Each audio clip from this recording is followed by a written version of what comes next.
Hello. I hear AI is giving people crazy answers now. What is the cognitive load theory? This is going to be a hot take and we're going to have some fun with this, okay? But before we go, I want to give a shout out to the computer programmers for showing us how the machines work. I really appreciate the programmers and I really appreciate how transparent they are with their workflow. Thank you for your service and thanks for this jump off bit.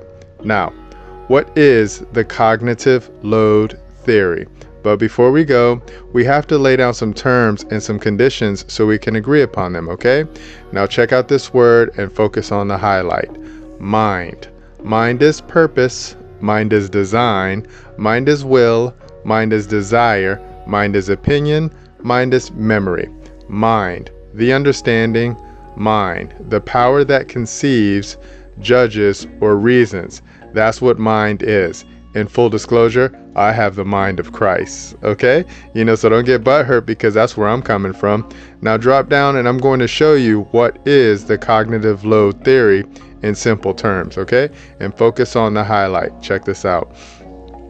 Cognitive load theory, CLT, is an instructional design framework that focuses on how the brain processes, stores, and retrieves information. Do you see that right there? It is a process. It is a framework. It's something that you can play with. This is what we will call a tool. So cognitive load theory is a tool and you can play with it and you can test it. And we love testing new tools, okay? Now, drop down and I'm going to show you a provision from one of our constitutions. This is a tool too, okay? Check out the highlights. Look at what it says. It says, all people are by nature free and independent and have inalienable rights. What is that called right there? That's called a framework, okay? That is a framework. So whenever you see the term free and it's relating to the people, that means exempt. That means do not touch. That means keep your hands out of my cookie jar.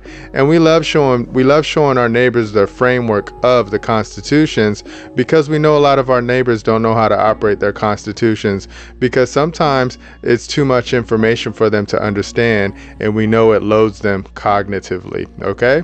Now drop down and I'm going to show you my job description because this is my duty, this is my obligation. I love it because I love showing my neighbors the rules to the game. Now check out this framework right here. This is my Father's words framework coming from Holy Bible, King James Version. That's what's up. Check out this bit right here.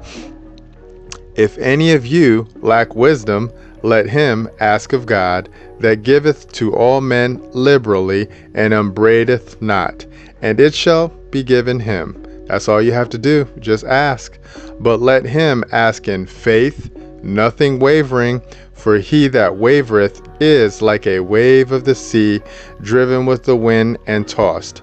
For let not that man think that he shall receive anything of the Lord. A double-minded man is unstable in all his ways.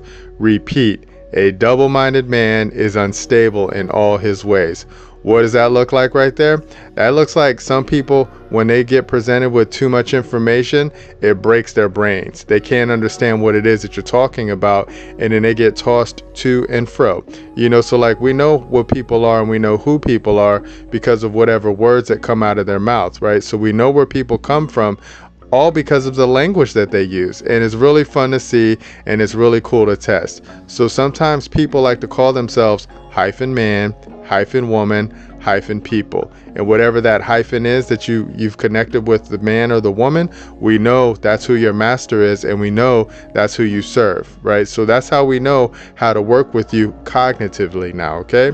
Because we understand what purpose is and we understand what desire is because we have the mind of Christ. And my desire is to serve my neighbors and to love God. Actually, it's to love God and serve my neighbors. That will be the proper order, okay? Because I'm all about order now.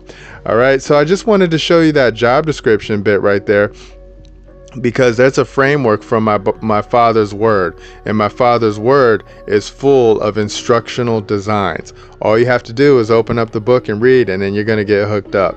And then I also wanted to show you that bit from the Constitution, because the Constitution is a framework for our government to operate in, and a lot of people don't understand that. And then when you talk to people about it, it flies over their head because it's too much information for them, because sometimes they're too busy focused on themselves or whatever it is that they may have going on with their family, and that's fine and that's fair, and that's why you can do what you can do. Okay, so now you understand what CLT, cognitive load theory, is. It's just an instructional design framework, which means it's a teaching tool. And if you understand how to use that teaching tool, you're going to be cool, okay? And now you know what mind is. And mind is memory. Mind is opinion. Mind is will. And never forget, I have the mind of Christ, because that's my status, that's my standing, and that's my jurisdiction. So we're done with that bit. Let's hop on the next slide. Conclusion. Let's work on our closeout game. This is my job description too, and I love it because it's so much fun. Check this out. Trust God, dress and keep God's property, protect neighbors with trust tools, show the people how to move with simplicity, test, break, and build free people by God with love. Game over. So if you understand those words, and if you understand those terms and conditions in that framework, in that instructional framework, you won't be double-minded. You'll have a single purpose and a single focus, and you'll be able to bring down your stress levels a whole lot. Okay, my neighbor? So we're done. So go ahead and contact us, and we will build you a private organization and show you how to operate it by God with love.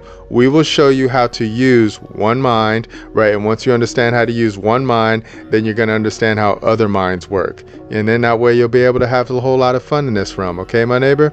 Until then, I'll see you in the future. And remember, nobody's having more fun than us. Bye.